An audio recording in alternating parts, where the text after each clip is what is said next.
Oh, it's live. Here we are. This is it. It is 2025, and this is the Pulse, your weekly update on sales, technology, AI, and everything that's happening across the industry. I'm James Ski. I'm the founder of Sales Confidence, which is the largest network of salespeople and sales leaders. And I'm super excited that we've got Diran George, who is the founder of LinkDeal, and Anup Khera, who, what's your title now these days, Anup? Chief Revenue Officer. Chief Revenue Officer. It wouldn't be anything less with this guy. He is a leader of the people. How are we all doing? Happy New Year. How are we getting on, Anup? I'm good, man. Happy New Year, guys. Good to see you. I'm good. Just feels like it was a long time ago, man. I feel like I've just came back in. The first few days were kind of like that normal coming back after the break, but it's just seemed to be accelerating like crazy, which is good, right? Especially when you work in sales, you don't want that slow start. But it's been good, man. How's things with you? Yeah, I mean, I've got lots of changes happening professionally and personally that I won't reveal yet. So touch wood, some interesting things going on at the moment. But the break was fantastic. It was one of those, in previous years, I've always tried to squeeze some work in, but I didn't bother this year. I just needed the break. And it was interesting actually having it as a complete seasonal break. Most people, they really don't do anything. And that's the point. And that was quite good. And I feel refreshed. So yeah, it's cool. No, that's good to hear, man. I think it's good that you got some time out. I think sometimes we just run at 1,000,000 miles per hour, and then you kind of, I'm guilty of that all the time. But go on, D, how was yours? I mean, it was very, very similar to James's. I didn't do much at all. I didn't even go out for New Year's at all. So had like family around, 3 sets of family, friends, that sort of stuff. And yeah, to your point, James, it was just nice not having to go anywhere, do that much, just to chill out. And I think that's been the overwhelming sentiment of most people I've been speaking to be fair. It's just it's been such a hard, last run up to the end of the year. Just looking forward to a break. So yeah, I was very much the same. Awesome. So the Pulse, we've redefined the industry in how we highlight news, what's happening. You know, we've been running it for some time now. I feel like it's the Joe Rogan show. So I tell you that there's some things to start going on. There's some light things that I'd like to discuss. One topic is restaurants in the west of London, because I've been looking at places that I want to entertain people this year. I've already come up with a bit of shortlist. I put out a post on LinkedIn. So I've got that light side. We all need to do more entertaining either our partners or guests or clients or prospects, etc. But then what's been catching my eye, I don't know if it's about yourself. I saw on LinkedIn today the UK's fastest growing jobs on the rise. And I was worried, right? So I'll get this up. You're like this, and you were definitely like this, Anup. I was worried that ultimately, our time in sales was up. We've been talking all year about AI, agents, which I'm sure we'll get on. But lo and behold, while artificial engineer is the fastest growing or rising role, if we go down, look at who's number 6. Well, that's good to know, actually. It's a relief. Not only not even as chief revenue officer, not only are you going to have a job this year, Anup, but so is everybody else in sales because AEs. Nice. No love for sales engineers, though. I think sales engineers, yeah, that job went years ago. Oh, James, that's interesting. Number 12. I can't read it on your screen. Fundraising manager in what capacity is that? Philanthropy, working for a charity. Okay. For a minute, I was like, oh, is that kind of fundraising related to fundraising in tech and SaaS? Are they seeing a big wave coming now? Well, look, partnerships development manager. I don't know where some of these stats are because look at this. If you go back to the AE, they reckon 52% of the current gender split is female. I'm not sure how accurate that is. There is definitely not more salespeople in sales. Is there? Or what do you think? What, as in you're saying there's more men in sales, you feel? No, it's saying 52% female. It's saying there's more female. And yes, I'm saying there's more men in sales. Yeah. Oh, actually, where's this? What's it say where the source is from? Like, how do they even get in this? Learn about. I mean, it's LinkedIn. I'm sure they've just. Here we go. It's probably their own data. Yeah, it'd be their own data. I'm sure it'd be. I think they would do it around the amount of jobs posted. Maybe. Oh, here we go. It says gender breakdown was calculated by measuring the number of members who identified gender currently in each job as a percentage of the total members known to gender. I don't know, mate. But anyway, it's interesting. The two things that we talk about a lot, AI. So obviously AI engineers are at the top. And what is the top 10 though? Just as a matter of interest, I'm massively intrigued. Like, what's number 2? So number 2 is home health aid. So health assistance for patients in the home. Yeah. Number 3 is aircraft mechanics. Well, that was interesting because I think pilot was number 12. So it looks like the aviation industry is coming back. Totally booming. Totally booming. I saw there's this app. I don't know if you've heard of it. It's called Thursday. It's a dating app. I'm no longer. Well, they have moved their whole business model to in real world meetups and events, and I think there's a sign now that I saw on the BBC News last week, or that it's 5 years since the pandemic, right? 5 years is a long time. People really do want to get back together. People really do want to get back into the office as well, if we're going to start that debate. But let's continue with this. 4 is data governance manager, 5 environmental officer, 6 we've mentioned, 7 credit risk manager, 8 energy manager, 9 and an artificial intelligence researcher. I thought you didn't need that anymore because they were doing the AI just does that for you. And then a control systems engineer to automate systems. Well, there's also now the new role which I've seen it advertised a lot, which is the chief AI officer in organizations. I mean, that seems like it's quite a while away before that becomes mainstream, just because it's going to take that much longer for businesses to adapt and adopt AI properly, where it becomes more like an issue. Seen a bit of a wave of these roles where people are looking for the specialists, and you think about it, you've got to be fairly new to that. Well, I say that I have no real context to that, but like it feels like AI is still relatively new, right? And so people that are like super experienced in being able to implement that into technologies and so on, it's a bit like us when we started in software and SaaS when it first started. There weren't a lot of SaaS sellers at all, right? You'd have to go and find people from outside the space or adapt it. So these chief AI officers and so on, like the years of experience have got to be limited in the AI field there, I assume, and tech. Yeah, interesting times there, though. So what? One thing you guys, what have you got going on in your world, or what have you seen, or what's interesting? So actually, wanted to talk about something you mentioned about, like the Thursday app, right? Who they've changed their model to more real-time events. It's funny. I was watching the news today. It's talking about the shift of like entertainment. Like typically it's all been about going to the pub, going out clubbing, that sort of stuff.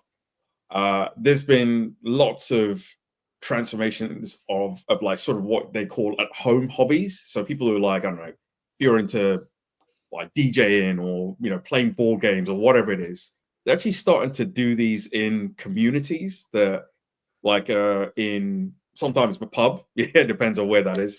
Sometimes they'll hire like a hall. So like you said, people want to get together more and more often, and they're finding not new ways, but they're taking things that they've done typically themselves and they're transforming them into like community hobbies, which I was like, that's quite interesting actually. I thought, I mean, it's obviously a great way to get people together, like-minded people. So I think that's going to become something to look out for in this year and probably in the next couple of years? Yeah, well, that I think are we kind of going back, right? So like generally, like whilst we have hybrid roles, we have remote roles. There is this shift that I'm seeing in the market now, where like just generally, more and more people are kind of saying, companies are saying, yeah, there's more of an expectation to be in the office. So, well, I suppose going back, does that mean Fridays may come back in London? Like everyone remembers a Friday in London after a busy week, which then changed to 0, and then the hybrid work came in, and you had Thirsty Thursdays because no one ever wanted to kind of be in London on a Friday. But it'd be interesting to see how that pans. I still think Friday will be the day that no one comes in. If I'm honest, if they have to go back 3 or 4 days, I can see that being Monday through Thursday, and Friday being the day that no one comes back. Yeah, it's interesting that I mean, we're similar-ish ages. I think Anup's a little bit older. A little bit senior. It's a family. I can't say what I want to say now, James, but carry on. Yeah, we're live. Good man. But I do feel I just have less interest being in London than I've ever had. Like, I don't mind getting in the mix once a week. But other than that, I'm just like, it's effort, it's time, it's money. It can be stress. So yeah, it's interesting. I think what it is good for, though, is that new generation entering the workforce to be back in an office environment. I think that's encouraging. And, a bit of a related to the community sport. I never watched darts, but I've been watching that Nuke. Luke the Nuke. And, that is really a community. That is a pub, that's a local thing that anyone can pick up. And I saw them interviewing a few landlords about the fact that, 3 years ago, you went into a pub, no one would ever ask for any darts. And now you go into a pub and you're queuing to get a set of darts because everyone's trying to get to the dartboard and give it a go.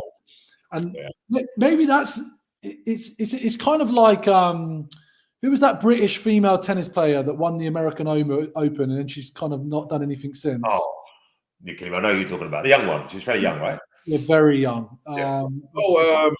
Raducanu, right? Emma Raducanu? Yeah. So I just it's like that phenomenon, in the UK where things trend for a little while based on an individual success.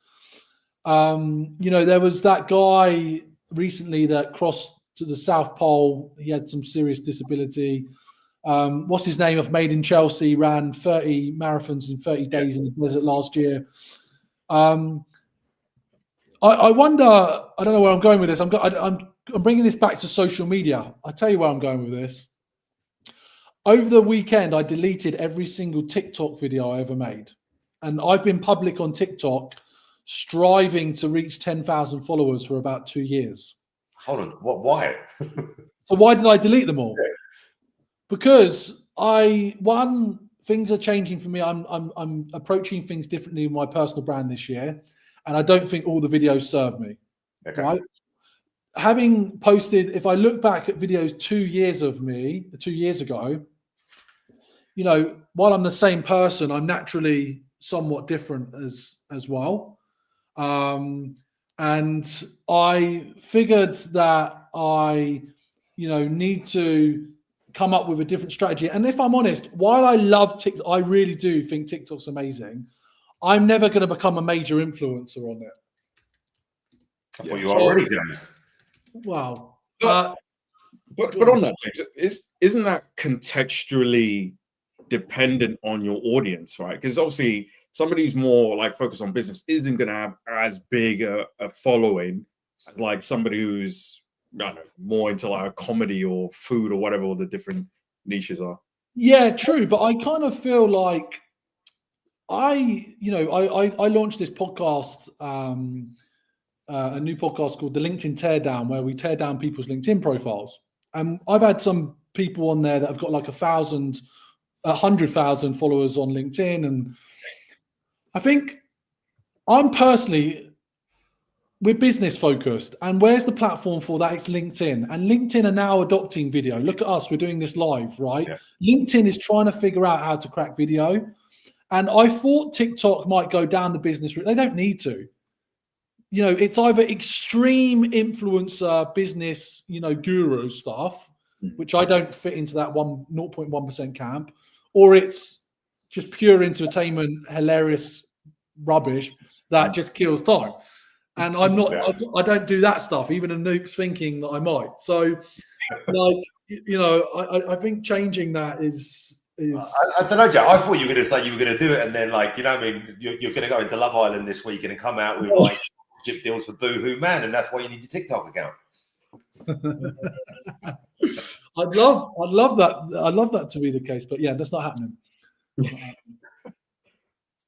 Wow. Okay. Cool. What else was actually, James? You've been kind of like I think I might touch base with you on this one. Feedback I had from people around like there's jobs available now, right? Are you seeing, like, I'm seeing now just with people coming to like end of fiscal years, people are actually now kind of, there's more AE roles. I think Salesforce just opened up God knows how many for the agent force staff. So we're kind of seeing that. Like, what's your kind of views on the market right now? I think without a doubt, I think, you know, it's going to be a good start to the year for career opportunities. You know, if you think about it, I don't know if it was the beginning, it was, 2023, beginning of 2023, and it kind of lasted the whole of 2023 into early 2024. There was mass redundancies, you know, cuts. The big companies, Googles were doing it. The small businesses were doing it. Everyone was driving profitability, resetting expectations with investors. And I kind of feel like that's happened now. I think the tech market is in a lot healthier position. And therefore, you would hope that the next growth might not be as aggressive, might not be as fast, but it's going to be sensible and sensibly opening up opportunities, I think, is what's happening. Yeah. So it looks good.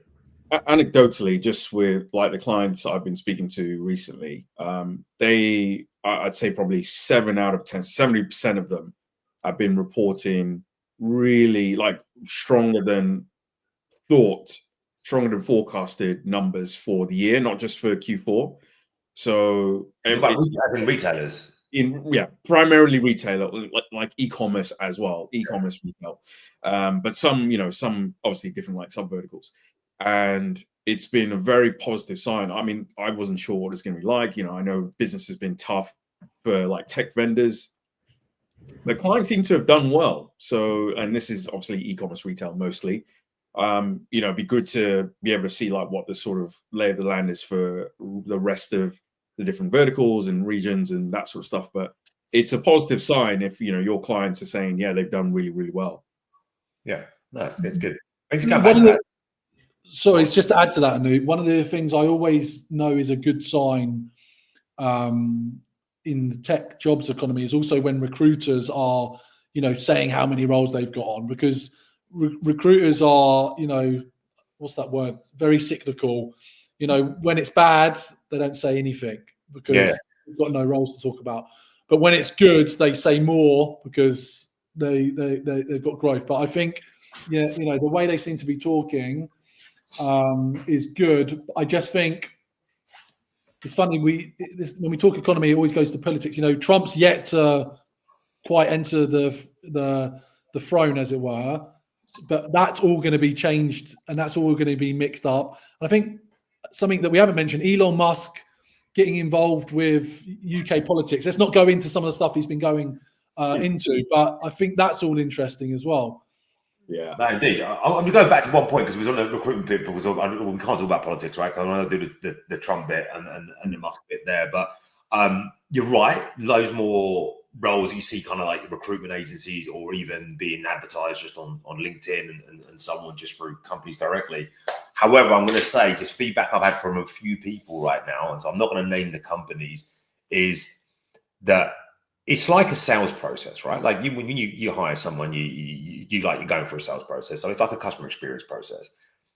I think some companies are going to do a great job, right? And they do a great job through candidate experience and kind of taking through. But I've also heard some horrific stories of just level of like non-engagement or ghosting from companies, right? And I think at that point, I think companies and recruiters should take a better look at themselves. I'm going to call it out here, I'm going to say it is, and just do better, right? Because like a couple people have said to me like, hey, they've gone through, had conversations, and then just radio silence, right? And it's like, that's okay. And I'm a big believer, like this is like, it's like you sell anything, right? Like you have a conversion and a win rate, and that's for a reason, right? And it's likewise, I don't think anyone that would go into any sort of process will be like, hey, I'm going to nail every job, right? You just don't, right? You expect to go out there, you have a few conversations, and hopefully one of those works out for you.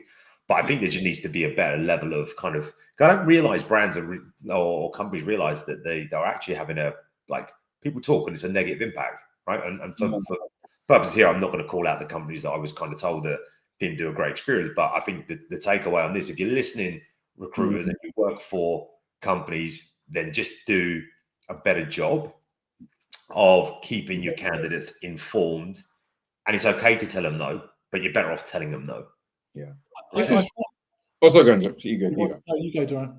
Okay, yeah. So just saying, I think I mentioned it a few times there, but I love Reddit, right? Reddit's like, I wouldn't say it's my main source of news, definitely not, but you do get a lot of chatter about topics like this. And actually, that point was one of the articles I read about, it was last week, where a lot of people are in sales looking for roles.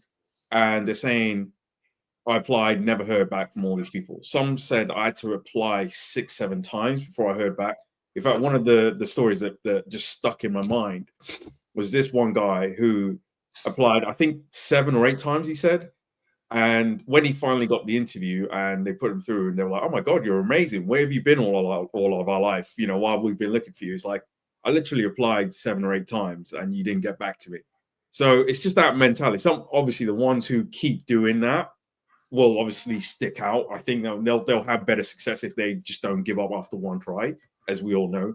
But I think that's going to show exactly what you were talking about. I think there's 2 parts there, D, right? So I think there's that one part of like not hearing back if you've applied, which again, you should still, I think, give the confidence. Nowadays, like, look, we talk about AI all the time, right? Like you don't like someone, automate it. We work with systems in organizations where you can clearly say decline and it will send a nice automated response to people, say thanks, but no thanks at this time, right?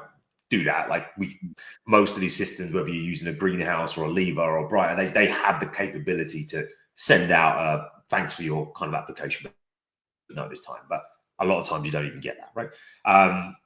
But the other part, which I'm talking more with Diran, is like also the feedback I've had when people have been engaged in the conversation. So you may have met, I don't know, whoever is a hiring manager or a talent manager, whoever it may be, and it's just like 0, which I think is really, really bad. It's like, would you do that? Would that customer or that company do that to one of their prospects? Mm-hmm.